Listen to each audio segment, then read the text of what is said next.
the strength of an indigo solution in percentage is equal to amount of indigo in grams per 100 cc of water. ये basic definition है जो cat हमेशा देता है कि अब 100 सीसी में जितने ग्राम्स है वो उसका परसेंटेज कहलाता है. It is a generic information, nothing related to the question specifically. इसके आगे हैं 200 to 800 cc bottles. They are filled with indigo solutions of strength 33% and 17%. Okay, दो अलग अलग bottles है, एक 33% इंडिगो सोल्यूशन की, एक 17%, और इनका वेट दिया है 800 सीसी की. A part of the solution from the first bottle is thrown away. कुछ हिस्सा part first bottle में से फेंक दिया and replaced by an equal volume of the solution from second bottle. The strength of the indigo solution in the first bottle has now changed to 21% and the volume of solution left in the second bottle is. It's a very easy question from mixture and alligation. Simple direct alligation का rule लगेगा. ये question similar to 2019 के cat में भी ऐसे ही question था, हालांकि वो डिफिकल्ट था, ये कंपैरेटिवली बहुत इजी है. ठीक है, जैसे मान लीजिए ये फर्स्ट ए बॉटल है, ये बी बॉटल है, और दोनों में ऑब्वियसली 800 ml है. ठीक है, ये हम बाद में डील करेंगे. तो ये सिंपल है कि ये 33% सोल्यूशन है, ये 17% सोल्यूशन है. इन दोनों को कंबाइन करके 21% सोल्यूशन बनाया गया है. That's it. इसमें एलिगेशन कैसे लगता है कि ये 33% और 17% को मिक्स करके जो भी सोल्यूशन बनाया गया वो बीच में लिखता है. इन दोनों का जो डिफरेंस है वो यहाँ पे डायगोनली लिखते हैं. 33 माइनस 21 विच इज 12%, एंड 21 और 17 का डिफरेंस ही डायगोनली यहाँ लिखते हैं. हमेशा बड़े में से छोटा नंबर माइनस करते हैं. 21 माइनस 17 इज 4. अगर मैं इसका रेशियो देखूं तो 1:3 रेशियो है. 1:3 रेशियो का क्या मतलब है? ये 1/4 पार्ट होगा. 4 कैसे आया? 1 + 3. और ये 3/4 पार्ट होगा. That's it. अगर आपको ये समझ आ गया then the question is already solve. क्योंकि जो हमारा ए था वो एक्चुअली 800 ml था. कहाँ पे लिखूं? यहाँ पे. ठीक है, 800 ml में से कुछ निकाल के फेंक दिया और जितना फेंका था उतना ही बी ऐड कर दिया. तो एक्चुअली में टोटल सोल्यूशन जो a + b का जो बना है ना, ये 21% वाला, ये है 800 ml. अब 800 ml में जो 33% है वो 1/4 पार्ट है, और जो 17% सोल्यूशन है वो 3/4 पार्ट है. अगर 3/4 यहाँ यूज हो गया है तो जो हमारी बॉटल थी उसमें 800 का 1/4 बचा होगा ना. 1/4 is nothing but 200 cc. So that will be our answer कि 200 उसमें बचा होगा सेकंड बॉटल में जो सोल्यूशन लेफ्ट है. तो ये डायरेक्ट कर सकते थे आप. अगर आपको ये समझ नहीं आया तो इसे फिर से समझिए कि सोल्यूशन जो बी है, बिकॉज मुझे बी पे फोकस करना है, जो बी है वो इस सोल्यूशन में 3/4 है. तो 3/4 अगर मैं 800 का देखूं, क्योंकि ये जो कंबाइन करके सोल्यूशन बनेगा ये भी 800 ही बना होगा. जैसे 800 ml की बॉटल थी, कुछ निकाल के फेंक दिया और दोबारा से भर दिया, तो सोल्यूशन तो 800 ही रहा ना.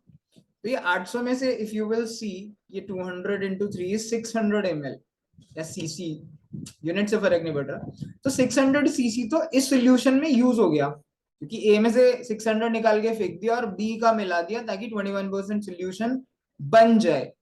तो जो सेकेंड बॉटल थी उसमें 800 में से अगर 600 चला गया then the volume left is 200 cc only. आप इसे ऐसे निकाल लीजिए माइनस करके, या डायरेक्ट 3/4 यहाँ यूज हो गया तो 1/4 बचेगा, ऐसे कर सकते हो. So the answer is 200 cc only. So it's a very simple question to start with from mixture alligation. The only problem with this question is कि ये काफी लेंथी है पढ़ने में. काफी लोग इसे लंबाई की वजह से, कितना बड़ा है कौन पढ़ेगा, देख के छोड़ देते हैं. तो कैट में ये भी एक ट्रैक होता है. काफी बार जो बहुत लंबे लेंथी क्वेश्चंस दिखते हैं ना, वो काफी बार काफी सिंपल होता है. So always read every question before leaving. आप हमेशा पढ़िए कि क्वेश्चन डिफिकल्ट है कि नहीं, सिर्फ उसकी शक्ल देखकर जज मत करिए. So try this question again and you should be able to solve it very well. How many 3-digit numbers are greater than 100 and increase by 198 when the 3 digits are arranged in the reverse order? It is, you can say, easy to medium question from number system, I say. Actually, it's not a difficult question if you understand. Let's suppose number कोई ABC है. अगर आप ये concept जानते हैं then it's very easy, number system का ही concept है। एबीसी कोई भी नंबर होता है, इसका क्या मतलब होता है, ये यूनिट्स प्लेस है, ये टेंस प्लेस है और ये हंड्रेड्स प्लेस है। तो हम नंबर कैसे लिखते हैं, नंबर लिखते हैं हम 100 इंटू ए प्लस 10 इंटू बी प्लस सी, यानी हमारा नंबर 100 ए प्लस 10 बी प्लस सी होता है, दैट्स इट। अगर मैं कह रहा हूं कि नंबर्स को, अगर ये डिजिट्स को रिवर्स ऑर्डर में लिखो, मान लो मेरा नंबर एबीसी था, अब रिवर्स का क्या मतलब है, सी बी ए, कि नंबर एबीसी था, मतलब अगर एग्जाम्पल लू, मान लो 123 है, रिवर्स ऑर्डर का मतलब है 321, 321, इन दोनों का जो डिफरेंस है वो 198 होना चाहिए। ऐसे कितने केसेस है, क्वेश्चन ये पूछ रहा है। तो सीबीए को लिखूंगा तो कैसे लिखूंगा, it will be 100 into C plus, because अब ये 100 प्लेस है, ये 10th प्लेस है, ये यूनिट्स प्लेस है, प्लस 10 इंटू बी प्लस ए, तो ये बनेगा 100 सी प्लस 10 बी प्लस ए। अब ध्यान से देखिए कि जो बी है वो पहले भी 10th प्लेस पे था और अभी भी, तो जो डिफरेंस आएगा ना बी से कुछ इंपैक्ट नहीं पड़ेगा, एक्चुअली इंपैक्ट सिर्फ ए और सी से पड़ेगा, यानी यूनिट डिजिट और 100 डिजिट, क्योंकि रिप्लेस तो वही दोनों हो रहे हैं, बी तो अपनी जगह पर ही है। तो वो कह रहा है कि ये जो नया नंबर है, इसको रिवर्स करने के बाद when the 3 digits are arranged in the reverse order, the number is increased by 198, यानी ये जो नया नंबर है, ये जो पुराना नंबर था इससे 198 बड़ा होगा, दैट्स इट। अगर आप ये इक्वेशन बना लेते तो ये काफी सिंपल हो जाता। अब अगर हम इसे सॉल्व करेंगे, let's write all the steps, हालांकि आप मेंटली कर सकते हो बट स्टिल, ये 10 बी कहाँ गया भाई, बी रह गया था, minus C is equal to 198, you can cancel this 10 B से 10 बी, 100 सी में से सी गया तो 99 सी माइनस ये 100 ए है, ये प्लस का है, it will be 99 A which is equal to 198। इन दोनों में से हम 99 कॉमन ले सकते हैं, अंदर बचेगा c minus A which is equal to 198। ये 99 यहाँ मल्टीप्लाई हो रहा है, आप इधर जाएगा तो डिवाइड हो जाएगा। I know most of you know कि मैं क्या कर रहा हूँ, ठीक है, बिकॉज आप डायरेक्टली कर सकते हो, but I am just trying to explain every step ताकि हर किसी को समझ आ जाए। इनको अगर मैं कैंसिल करूंगा तो ये 2 पे जाएगा, so what we are saying is c minus A is equal to 2। मैं यहाँ पे लिख देता हूँ एक बार, c माइनस ए जो है ना वो 2 है, इसका मतलब है c is equal to a plus 2, ऐसे भी लिख सकता हूँ, इस a को इधर ले जाऊं तो ये हो जाएगा, that's it. Now we can start. अब मुझे सिर्फ वैल्यूज डालने हैं और देखना है, एक्चुअली a क्या है, मेरा 100 प्लेस का नंबर है, बिकॉज मेरा नंबर तो abc है। तो 100 प्लेस पे अगर 3 डिजिट नंबर है तो एक ही वैल्यू, पहले मैं मिनिमम डालूंगा फिर धीरे धीरे बढ़ाता जाऊंगा, एक ही वैल्यू जीरो नहीं हो सकती है, क्योंकि अगर ये जीरो हो जाएगा तो नंबर जो है वो 2 डिजिट हो जाएगा। So A can be 1, if A is 1 then C will be 1 plus 2 यानी 3, ठीक है। दूसरा केस है ए अगर 2 होगा then C will be 2 plus 2 यानी 4, आप ऐसे देख सकते हो। तो अगले में ए 3 डाल सकता है, 4 5 6 7, दैट्स इट। सी की value 7 plus 2 is equal to 9 हो जाएगी, सी की वैल्यू उस केस में अगर ए 7 होगा तो इसके आगे सी जा नहीं सकता है। क्यों नहीं जा सकता है, बिकॉज सी एक सिंगल डिजिट नंबर है, अगर सी इज इक्वल टू ए को अगर 8 डालूंगा तो 8 प्लस 2 10 हो जाएगा, ये पॉसिबल थोड़ी है, बिकॉज सी तो एक सिंगल डिजिट नंबर है मेरे नंबर में। तो सी की वैल्यू सिर्फ 0 to 9 ही हो सकती है, 10 नहीं हो सकती। इसीलिए ए की वैल्यू 1 2 3 4 5 6 7 ये 7 वैल्यूज पॉसिबल होंगी, इसके कोरस्पॉन्डिंग सी की वैल्यूज होंगी, तो 7 ऐसे केसेस होंगे।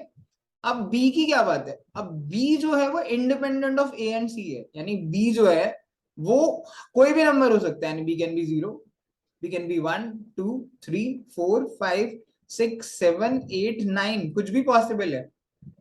तो इसके करस्पॉन्डिंग ये 10 वैल्यूज होंगी, तो 7 इंटू 10 बी की वैल्यूज, बिकॉज ए और सी के जो है वो 7 पेयर पॉसिबल है, बी की 10 वैल्यूज पॉसिबल है, और ये आपस में डिपेंडेंट होंगे, तो 7 इंटू 10 यानी ऐसे 70 नंबर्स होंगे। So our answer will be 70, जिनमें अगर 3 डिजिट्स को रिवर्स ऑर्डर में लिखा जाएगा तो नंबर इंक्रीज होके 198 आएगा। For example I can tell you, जैसे हमने लिया था A1 है, मान लीजिए ये ABC हमारा नंबर है, मैं एक दो एग्जाम्पल लेके बता देता हूँ। जैसे नंबर है 10, सी की वैल्यू क्या आई थी 1 के कोरिस्पॉन्डिंग 3, जैसे 103 है, तो तो इसको रिवर्स करेंगे तो 301 बनेगा। इन दोनों का अगर आप डिफरेंस देखोगे तो that will B 198। Same way में अगर ए को 2 लू, बी को 1 लू, तो सी मेरा क्या हो जाएगा, 4 हो जाएगा। तो 214, अगर इसको रिवर्स करूंगा तो 412 बनेगा। 412 में से 214 माइनस करोगे 198 बनेगा। ठीक है, तो ऐसे 70 नंबर्स होंगे and that will be our answer. So ये क्वेश्चन इतना कॉम्प्लिकेटेड नहीं है। अगर आप ये कॉन्सेप्ट जानते हैं कि एबीसी कोई नंबर है तो उसे 100a प्लस 10b प्लस सी की फॉर्म में लिखते हैं, दोनों का डिफरेंस 198 है, इससे हमें ए बी के बीच में, ए सी के बीच में सॉरी, रिलेशन मिल गया and then we can just solve this. A C के 7 पेयर्स आ गए, क्योंकि बी पे फर्क ही नहीं पड़ रहा, तो बी की वैल्यू 0 से 9 तक यानी 10 वैल्यूज पॉसिबल है। तो 7 into 10 यानी 70 नंबर्स होंगे which will be our answer. You can watch this video multiple times, 2-3 बार आप देखिए and then try to solve it again, because ये बहुत बेसिक क्वेश्चन है नंबर सिस्टम से।